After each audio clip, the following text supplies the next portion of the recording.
unboxing of Tumbler from Coffee Bean and Starbucks. So we collected, my husband and I collected 18 stickers per tumbler. So 18 stickers for Coffee Bean tumbler and 18 stickers for Starbucks tumbler. Basically, before we are getting planner, because for the past years it's always been a planner and some sort of parang complimentary na parang organizer, pen or whatnot. Something. Bakit hindi ako kumuha ng tumbler ng planner this year? It's because I don't know, I just don't feel like it. And to be honest, madami pa akong mga planners na hindi nagagamit since 2020 and 2021. We are stuck in our comfort of our house or our home. So yeah, more on ginagamit ko na lang siya for doodling or sketch or something like that. So it's not really useful. So this year I opted for Tumbler. So let's check if it's worth it to collect, if it's worth it to get these tumblers. So anong unahin natin? So this one is Starbucks tumbler, and then this one is from Coffee Bean. Coffee Bean packaging doesn't have anything on it. Oh, so this is the Coffee Bean tumbler. Okay, wait. So this is the Starbucks tumbler box. It's nice. It has this siren embroidery. Basta yung ganyan. And the packaging, I must say, Starbucks packaging is always top notch. Captivating to see this. Okay, dami sinabi. So, ang kinuha ko is tumbler na black. Okay, may pa ganun siya.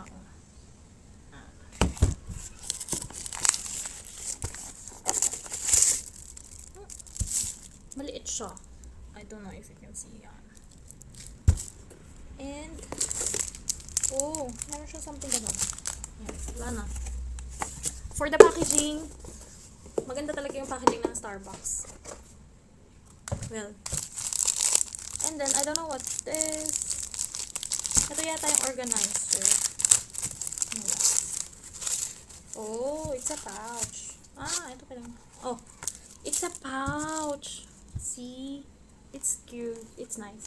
Siguro pwede mo siya lalagyan ng mga receipts or you can put cash din. You can use this for anything. Oh, they have small notebook. It includes small notebook, blank notebook. And the design is, of course, this one. It's small lang, parang ano bang size to? Hindi ko alam, parang pocketbook. Pocketbook size siya. So, yan. Okay. Let's move that aside. Let's go to the tumbler itself. So, I haven't checked. I've checked some of the comments, and then they said the tumbler is so-so. So, for this is the size. If this is a wine bottle, and then it is I think 1 liter to na wine bottle, and then if you compare the size, it's like this. Okay, size comparison like that. And then let's check. Oh, I'm gonna show you the details. Yung tail para ng mermaid. Tail ng mermaid.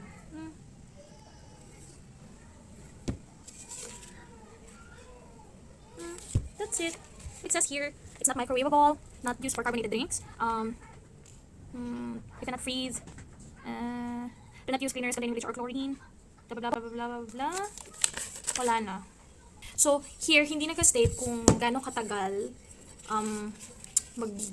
maglalast yung hot or cold drinks na ilalagay nyo. Doesn't says here. Diba? Hindi no? Wala. But it's leak-proof. Hindi. This product is not intended to be spill-proof or leak-proof and is not guaranteed against minor leakage. So, disclaimer. Blah, blah, blah. So, we will check kung anong performance nitong tumbler. So, yeah. Starbucks tumbler. Card, info card. So let's move on to this coffee bean tumbler. As I have said, there is nothing on it. Walang mga logo or anything like that dito sa packaging nila. It's not a bad thing kasi, you know, carbon footprints, less carbon footprints. So I got this yellow tumbler. They have like, I think 4 designs. One with multicolor, the green, yellow, something. And then they have also the blue one. The blue one is also nice. I wanted to get it at first. Pero this design of the handle tumbler, I think is gonna be useful, and because it is stainless, I think it will last much more longer. Plus,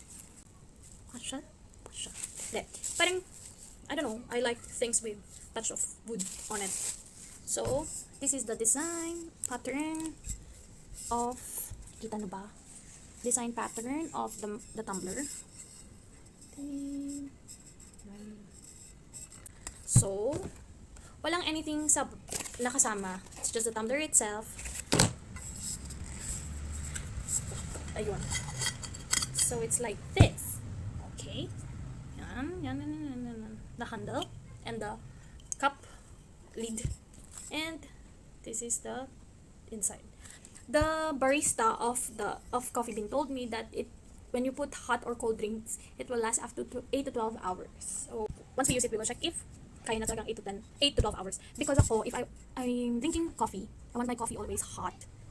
So I want to test if ganun 8 to 12 hours kaya nang maging mainit talaga. Kasi if malamig na yung coffee, hindi ko na siya iniinom. Ang umiinom na is yung husband ko. So, size comparison. So ito siya. Almost siguro 1 liter. Almost same size. So, let's compare naman. Wait lang, balik ko lang ito. Let's compare yung size ng Starbucks and ng coffee bean tumbler. Ito siya. Yan. Okay, so maliit si Starbucks tumbler. And then, ayun, maliit din yung circumference ni Starbucks. So, yan. Okay. Honest na opinion, first impression, or whatever. Coffee bean tumbler is gonna be much more useful to me because of the size. And I think for traveling, if you're traveling and walking around frequently, you will need a tumbler that has handle.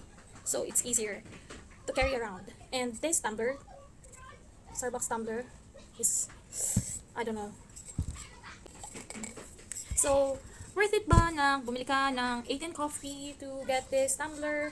Well, for me, for this one, I think it is worth it because you get coffee and then you can get this tumbler, which is, I think it's gonna be more useful because of the size and it has handle.